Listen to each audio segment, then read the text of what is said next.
Hello everybody. We have seen today a new way to sell. We're selling things differently. We're selling them online versus on ground. Back in the day, most everything that you wanted to buy came from a store and you had to go to a store to find that product. It doesn't exist today.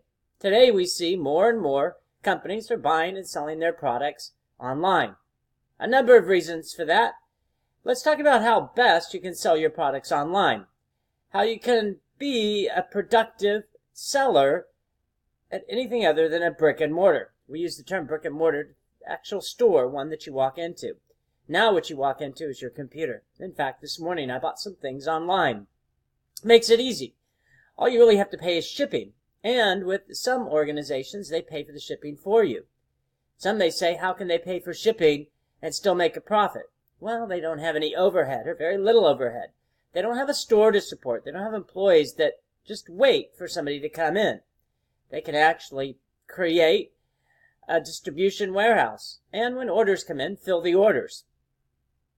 It's a much more productive and efficient way to run a business. Of course, it gets to be difficult to sell in certain aspects when you don't have a store. So these are the 4 things somebody must do. First is you have to capture the interest. If people are driving down the street, they may see a store and want to go in and buy something. That doesn't happen with online purchases. Oftentimes, they have to at least put in some kind of search words or phrases to pull up a store, and then there's quite a few stores to compete for their interest.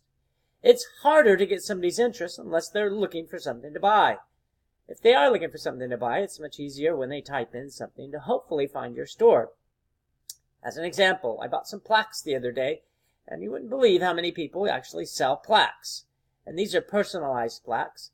So there was actually dozens of stores that would create a plaque for just about anything I wanted.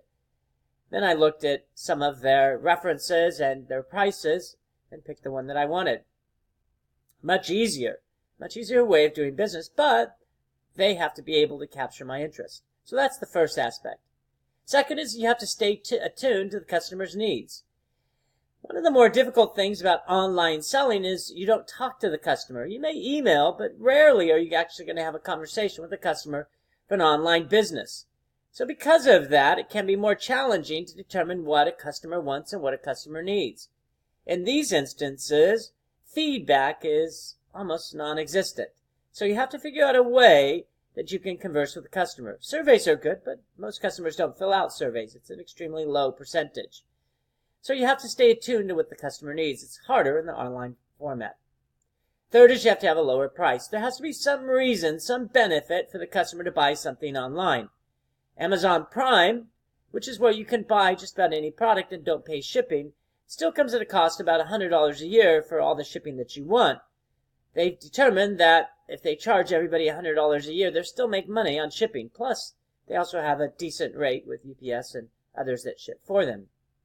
But the convenience of shopping online is good, but also it should be cheaper.